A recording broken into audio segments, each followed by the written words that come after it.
하나님 아버지와 주 예수 그리스도로부터 오는 은혜와 평강이 이 자리에 계신 여러분과 함께하기 바랍니다. 이령 교수님의 유작 중에 먹다, 듣다, 걷다라는 책이 있습니다. 이혜령 교수님께서 이 세 가지 동사를 가지고 한국인의 기질을 드러내면서 이 기질을 성경 말씀과 또 연결시켜서 그래서 한국 교회가 무엇을 해야 되는지 이 책을 통해서 말씀하고 계십니다. 특별히 교수님께서 이렇게 살펴보았을 때 한국인은 먹는 것에 특히 관심을 많이 갖는다는 것입니다. 예를 들어 이런 것입니다. 어른을 처음 뵐 때 뭐라고 인사하죠? 진지 잡수셨습니까? 먹는 거 얘기해요. 또 친구와 헤어질 때, 이제 직장 동료와 헤어질 때 뭐라고 얘기합니까? 나중에 밥 한번 먹자. 네, 인사죠, 헤어질 때. 그리고 나이가 드는 것을 나이를 먹다 이렇게 표현해요. 또 축구에서 골을 이제 실점을 하면 골을 실점하였습니다 이렇게 말하지 않고 골을 어떻게 했다고요? 먹었다. 골 먹었다. 이혜령 교수님께서 이 먹는 것에 대해 얘기하면서 이런 예화를 말씀하셨어요. 한 초등학교에 이제 산수 시간에 선생님께서 사과 5개가 있는데 그 중에 2개를 먹으면 몇 개가 남지? 네. 근데 앞에 있는 학생이 2개요. 이렇게 말하는 거예요. 이렇게 3개인데 2개라. 다시 또 선생님이 얘기하면 다시 잘 들어봐. 사과가 5개 있는데 그런데 2개를 먹었어. 몇 개가 남지? 네, 3개죠. 근데 이 친구는 계속해서 2개라고 얘기하는 거예요. 그러면서 이런 말을 해요. 우리 엄마가요 항상 하는 말씀이 있어요. 먹는 게 남는 거라고.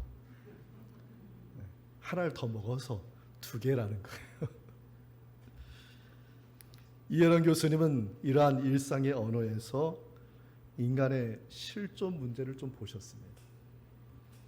인간의 실존 문제가 무엇이냐? 영적인 빈곤의 상태다. 자꾸 먹는 얘기를 하는 이유가 뭐냐?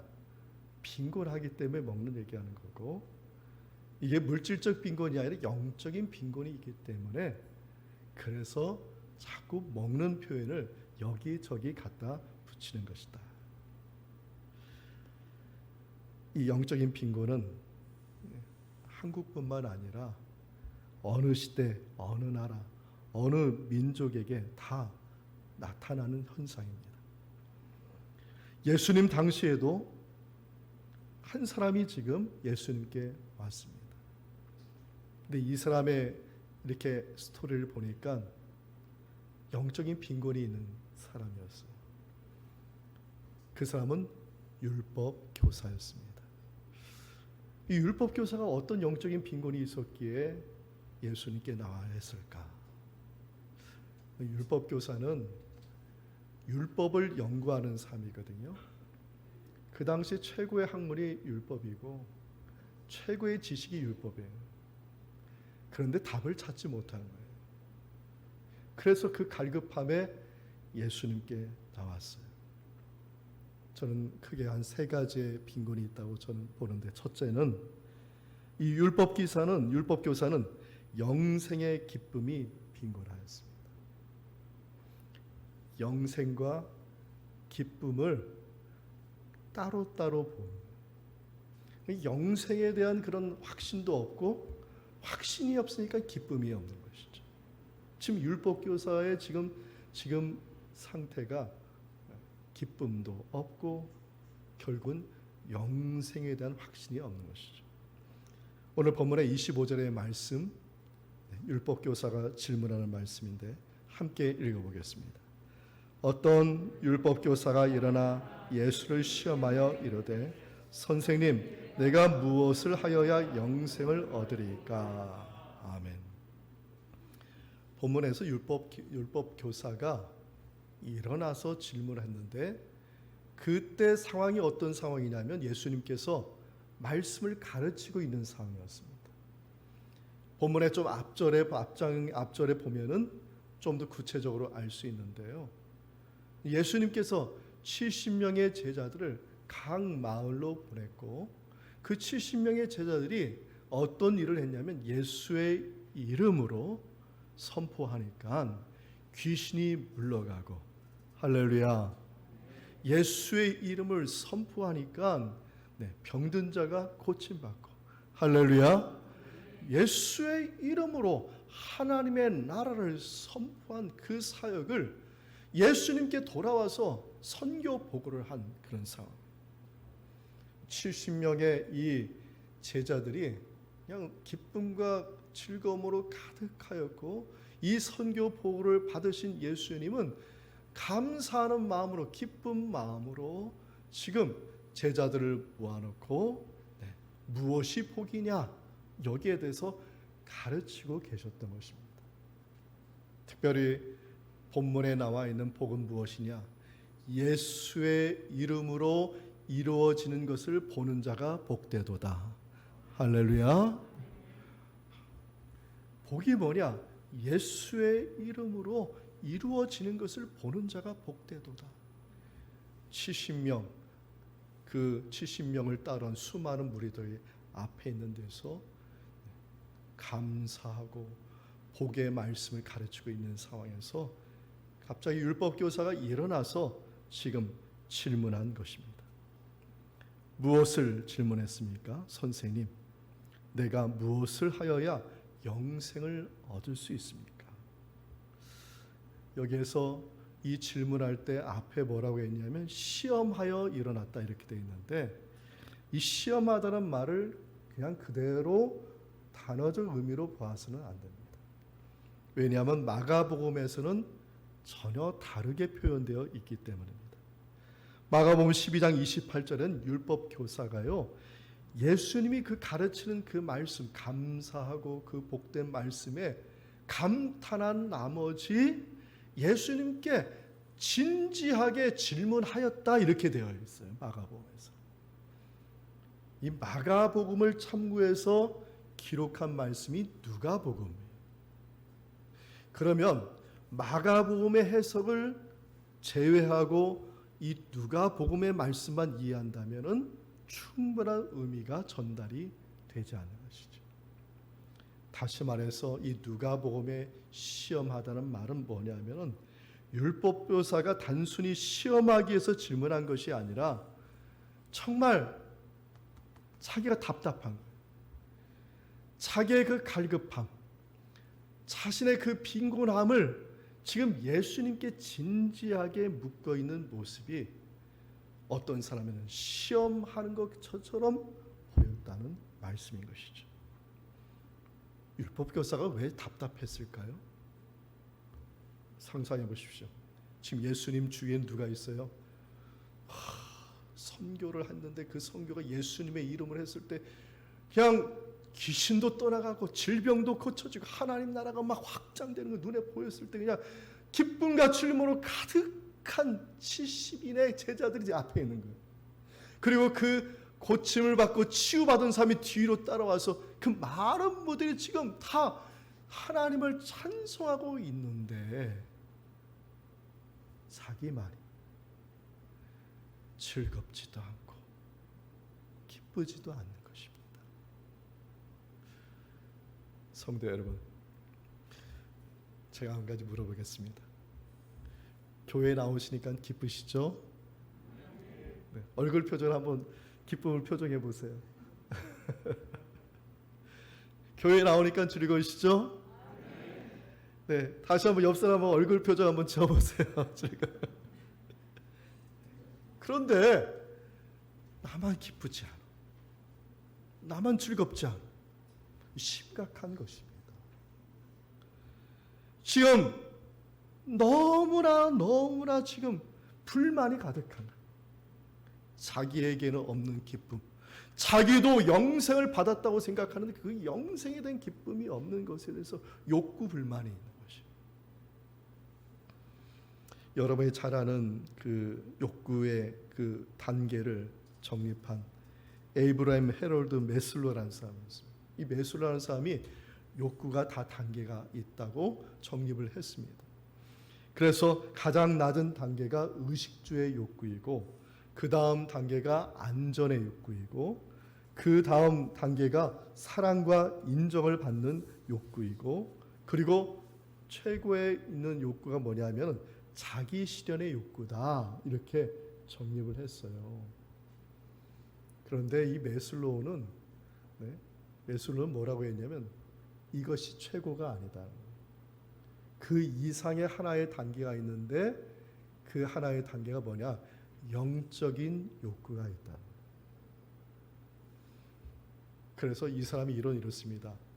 하위에 있는 단계가 충족이 되면 그 다음 단계의 갈망을 갖고, 그 다음 단계에 충족이 되면 차츰 단계가 올라간다는 것입니다. 그런데 이분이 어떤 것을 파악했냐면, 단계가 올라가면 올라갈수록 이상하게 아래에 있는 단계가 다 만족스러운 것이 아니, 인생이라는 게. 완벽한 사람이 없어. 물질에 대한 욕구가 충족이 되면은 그 물질에 대한 욕구에 충족이 돼서 행복한 게 아니에요. 사람에게 인정을 받으면 인정받는 것에 충족이 되는 줄 알았더니 인거 가지고 충족이 되지 않아. 그러면 무엇으로 충족이 될 수 있느냐라고 했을 때, 최고의 영적인 이 갈망, 영적인 욕구가 충족이 되면 하위에 있는 욕구들은 채워지지 않아도 자동적으로 행복하게 되더라.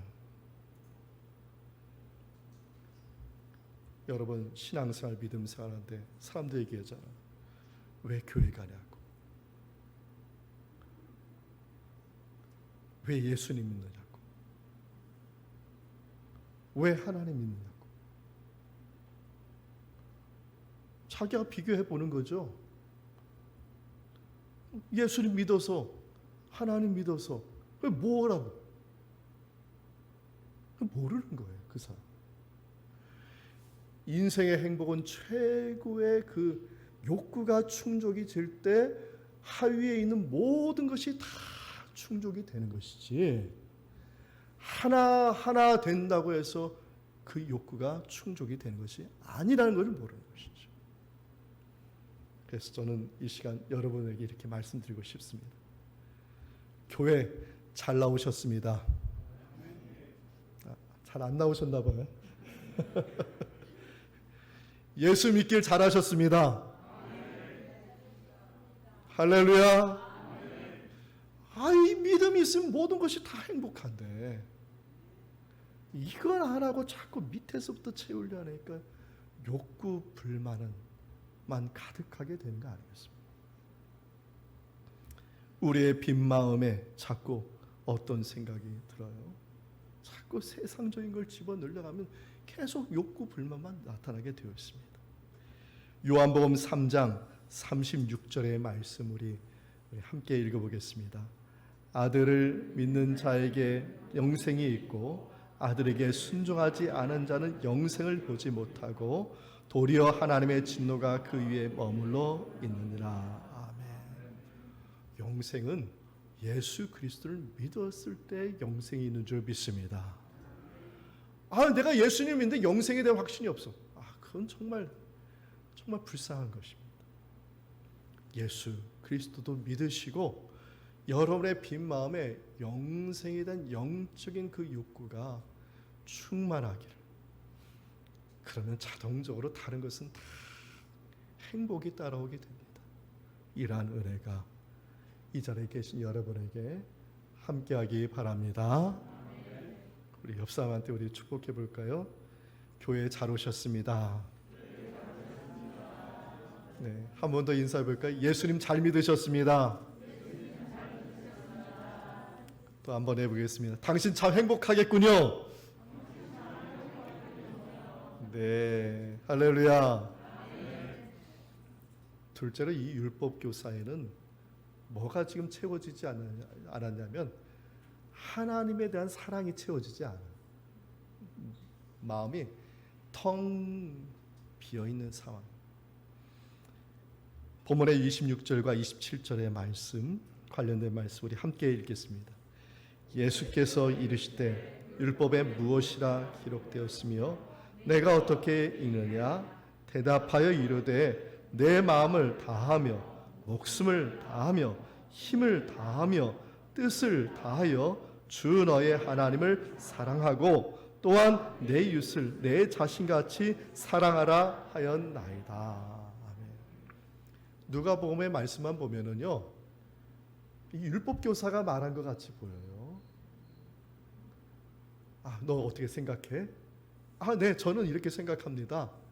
네, 신명기의 말씀, 레위기의 말씀 합쳐가지고 오늘 27절에 말씀한 거예요. 대답한 거예요. 근데 실제는 그렇지 않습니다. 왜 안 그러냐면 마가복음을 보면 전혀 다르게 되어 있기 때문입니다. 마가복음에는 뭐라고 나왔냐면 율법교사가 먼저 묻습니다. 모든 계명 중에 첫째가 무엇입니까? 물으니까 예수님께서 대답하신 말씀이 첫째는 신명기 6장 5절의 말씀. 너는 마음을 다하고 목숨을 다하고 뜻을 다하고 힘을 다하여 하나님을 사랑하는 것이다. 둘째는 이것이니 레위기 19장 18절의 말씀. 이웃을 내 자신과 같이 사랑하는 말씀을 예수님이 가르치셨어요. 그 가르치신 것을 율법교사가 어떻게 받아들였냐면 아멘으로 받아들인 거예요. 너무나 기쁘게 받아들였어요. 마가복음에 보면은.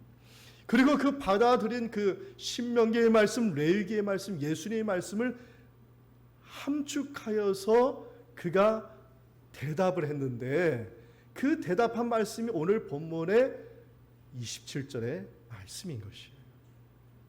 예수님이 가르쳐 준 거고 그것을 정리해서 말한 것. 27절의 말씀 우리 한 번 더 읽어보겠습니다.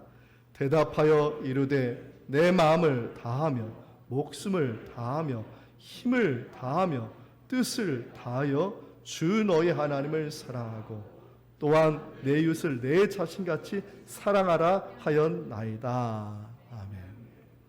그래서 마가복음에는 이 율법교사가 대답을 잘하니까 예수님 마음이 흡족한 거예요. 그래서 마가복음 보면은 너 참 잘했다. 하나님의 나라가 이제 가까이 너에게 있구나. 이렇게 칭찬을 하셨어요. 그런데 마가복음은 거기서 끝입니다. 그 이후에 어떤 일이 있었는지는 누가복음에 기록이 되어 있습니다. 율법교사가 예수님의 칭찬을 받고 나서 갑자기 시무룩했던 자기의 모습이 너무나 대견스러운 거예요. 다들 기뻐할 때 기뻐하지 않고 즐거울 때 즐거운 마음이 없었는데 이제 예수님의 칭찬을 들으니까 그러니까 기쁘고 즐거운 거예요. 이 사람은 지금 어느 욕구 단계냐면 중간이에요. 메슬로의 법칙에 의하면 중간. 사랑받고 인정받고 싶은. 그러니까 매일같이 불만인 것이죠. 이 영적인 욕구가 충족이 되지 않으니까. 그래서 갑자기 이 사람이 사람들 앞에서 자기의 의를 드러내기 위해서 보여주기 위해서 그가 한마디 합니다. 예수님, 내 이웃은 도대체 누구입니까? 이렇게 묻는 거예요. 마치 예수님의 칭찬 들으니까 자기가 마치 인생 전체가 하나님만 사랑하고 내 이웃을 내 몸같이 사랑한 것 같은 그런 착각이 들었던 것이죠. 자신만만한 것이에요.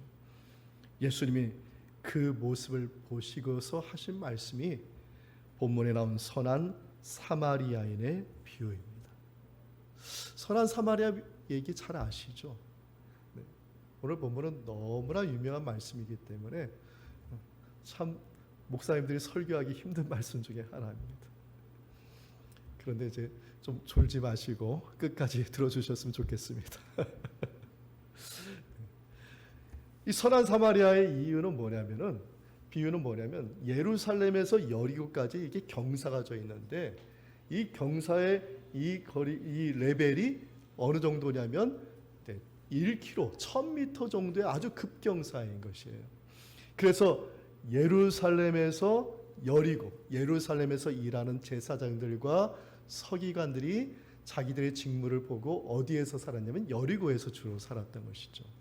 그리고 제사를 드렸던 사람들, 예배를 드렸던 사람들이 다시 여리고를 거쳐서 고향으로 돌아가는 것이었습니다. 한 사람이 예루살렘에서 여리고로 내려오다가 강도를 만나게 됩니다. 이 강도를 만나서 옷도 벗겨지고 있는 것도 다 빼앗기고 거기서 끝난 게 아니라 거반 죽게 되었던 것입니다. 예루살렘에서 제사를 드리고 예배를 드린 자기 직무를 마친 제사장과 레위인들이 제사장이 내려오다가 누구를 봤냐면 거반 죽게 된 사람을 보게 된 것입니다. 근데 이 사람은 지나쳐 버렸습니다. 레위인도 예루살렘에서 내려오다가 거반 죽게 된 사람을 보았습니다. 이 죽게 된 사람이 유대인이에요. 같은 유대인. 그냥 지나쳤습니다. 이유가 뭐냐면은 정결례라는 이유를 듭니다.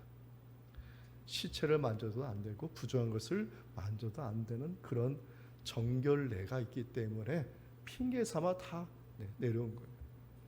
그런데 그것은 핑계였던 것이에요. 왜냐하면 제사장과 레위인은 자기의 직무, 예루살렘에서 직무를 보기 위해서는 정결례가 필요한 것인데 직무를 다 마치고 나서는 모든 것에 자유로운 거예요.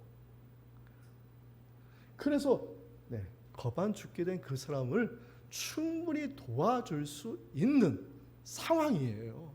근데 지나쳤다는 것이죠.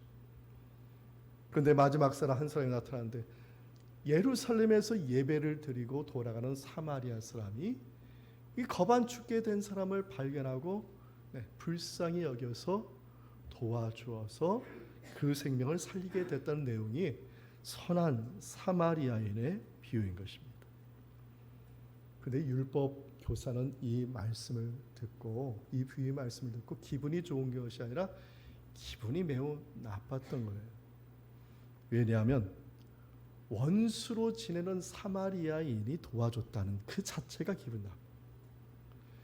거꾸로 유대인들도 어려움에 처한 사마리아인을 도와주지 않는데 하물며 멸시 천대의 대상인 사마리아 사람들이 자기 완전한 유대인, 자기 유대인을 도와줬다는 것에 대해서 기분이 나쁜 것이죠. 또 한 가지 깨달은 게 뭐냐면 누군가의 이웃이 되지 못하는 것은 그것은 사마리아 사람에게도 이웃이 되어줘야 된다는 그 깨달음을 얻고 나니까 더욱더 부끄러웠던 것입니다. 참 희한하죠.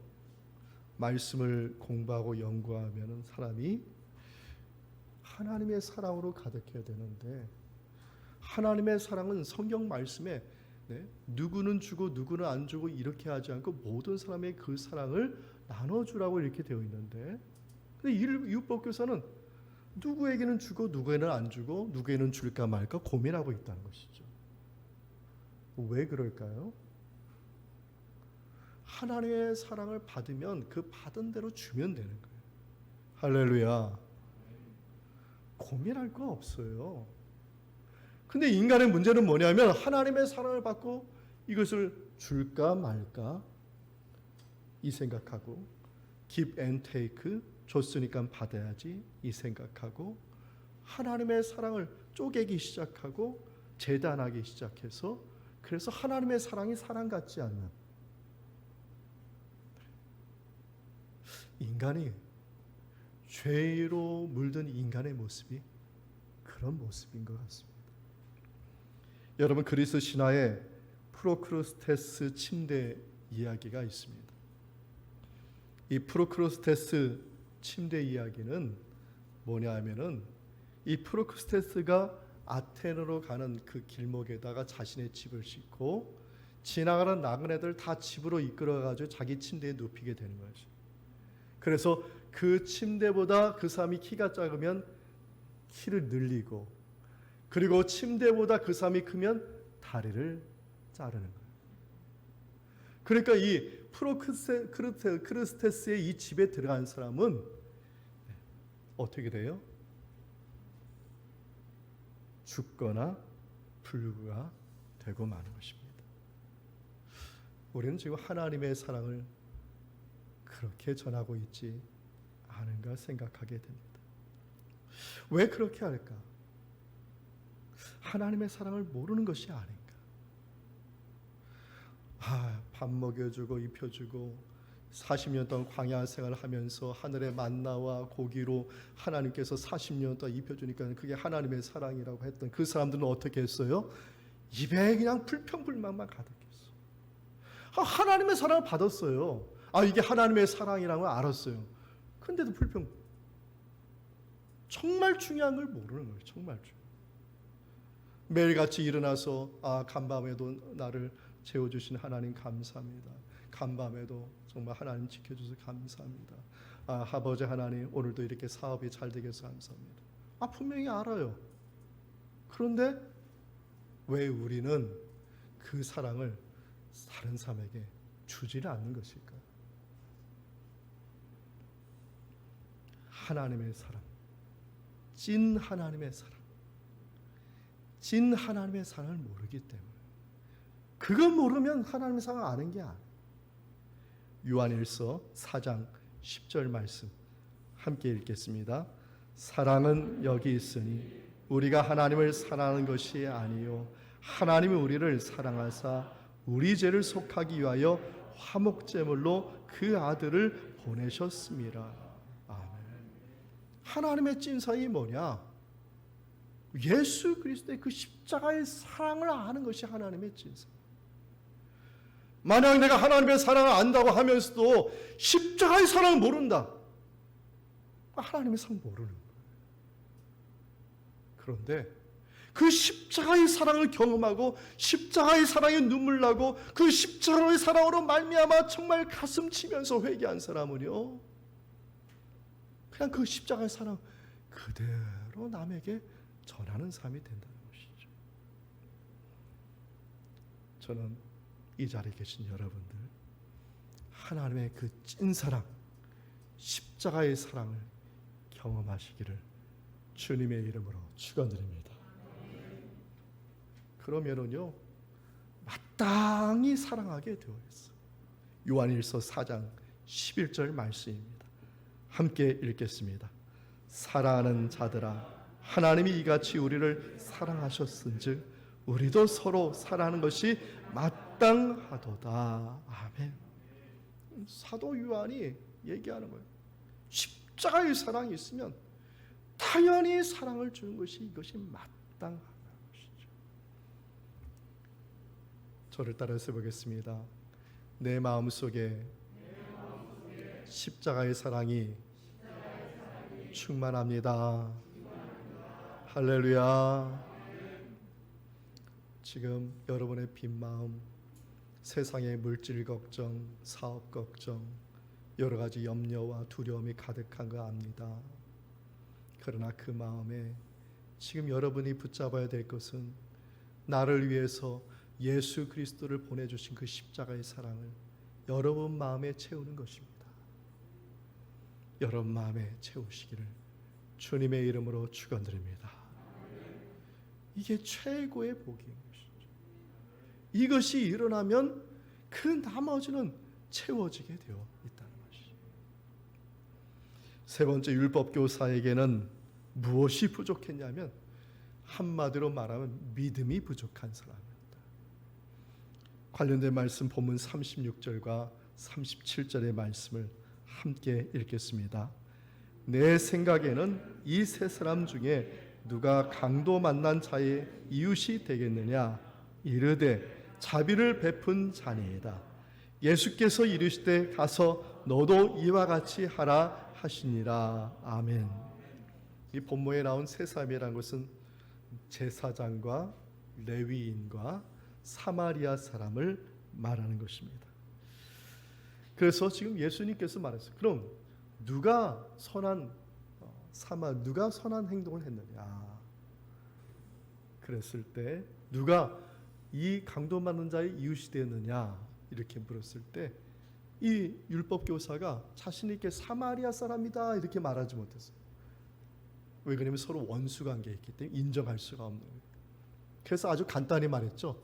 자비를 베푼 자리이다. 어정쩡한 대답을 했습니다. 제사장으로 말하지도 않고 레위인이라고 말하지도 않고 사마리아 사람에서 말하지 않고 자비를 베푼 사람이에요. 예수님께서는 지금 뭔가 부족한 걸 아셨어요. 하나님의 사랑을 얘기하면서 신명기 레위기의 이웃사랑을 자기가 분명히 얘기하고 그 말을 아멘이라고 화답하고 그리고 그것을 정리해서 예수님께 대답해서 예수님께 칭찬받은 사람인데 그런데 지금 뭐가 부족해요? 믿음으로 행하는 게 부족한 믿음. 그래서 예수님이 한마디 하시죠. 마지막에 너도 이와 같이 행하라. 제가 물어보겠습니다. 예수님께서 너도 이와 같이 행하라는 말씀은 제사장같이 행하라는 말씀인가요? 네, 아니라고 대답하셨죠? 감사합니다. 네, 또 묻겠습니다. 예수님께서 너도 이와 같이 행하라는 말씀을 레위인처럼 행하라는 말씀인가요? 아니죠. 누구처럼요? 선한 사마리아인처럼. 근데 이 본래 본문의 말씀은 사마리아인의 비유예요. 여러분 그 사마리아의 비유에 보면은 선하다는 말 한마디도 없어요. 그런데 후대에 나중에 이 말씀을 이제 보면서 뭐라고 바뀌었냐면 선한 사마리아인의 비유로 바뀐 것입니다. 그럼 선하다는 말은 무슨 말일까? 여러분 지금 생각하기에 선하다는 말은 이런 말로 생각할 거예요.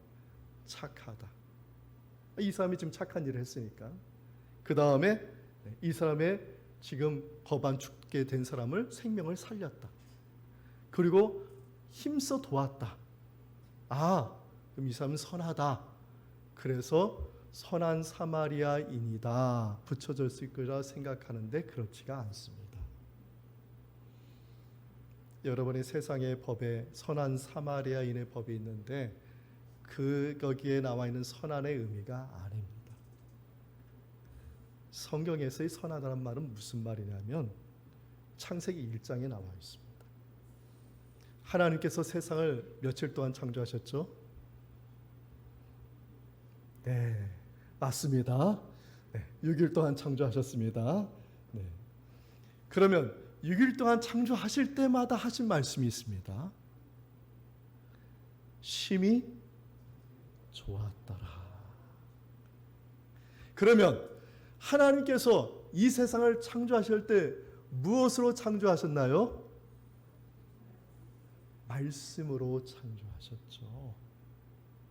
하나님께서 첫째 날부터 여섯째 날까지 말씀하시고 그 말씀하신 것이 그대로 되어졌다. 할렐루야. 그게 뭐냐? 심히 아름답다는 표현이에요. 매일같이 하나님께서 말씀하시니 그대로 되어졌다.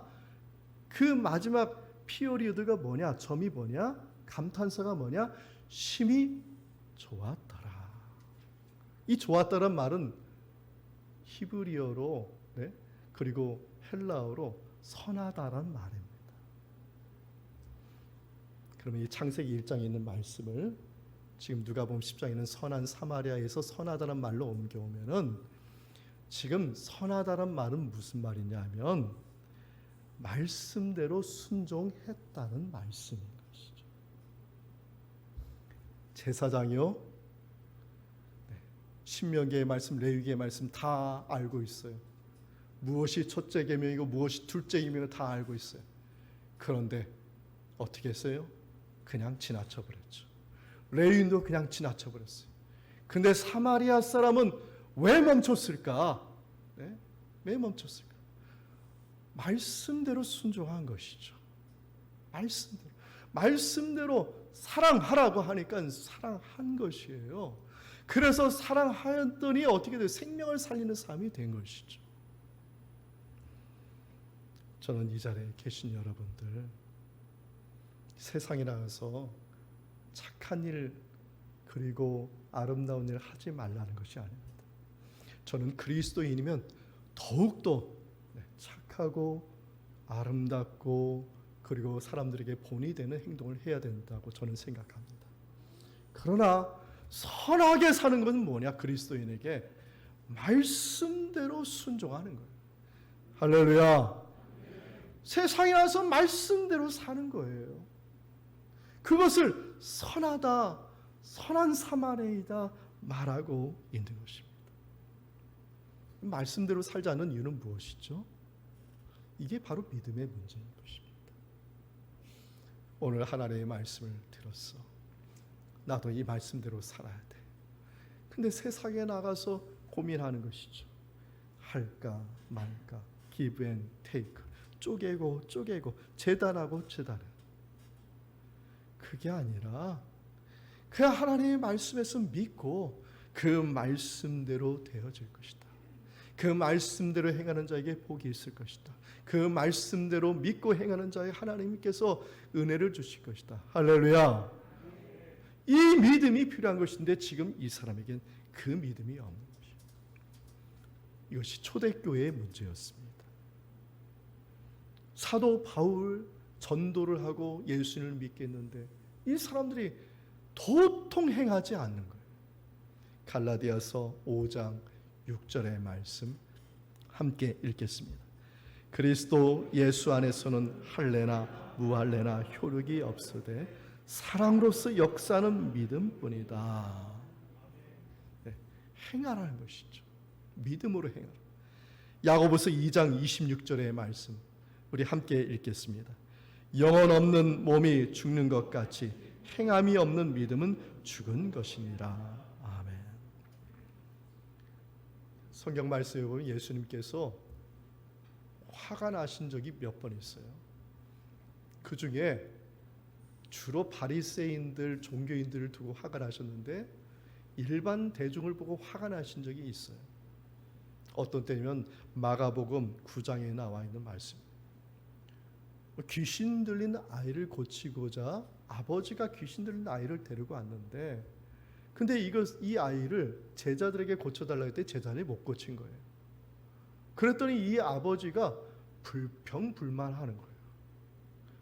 그래서 예수님께서 뭐라고 말씀하시냐면 그 제자들을 두고 그 아이의 아버지 두고 뭐라고 말씀하셨냐면 이 믿음이 없는 세대야. 이 믿음이 없는 세대. 책망하셨어요.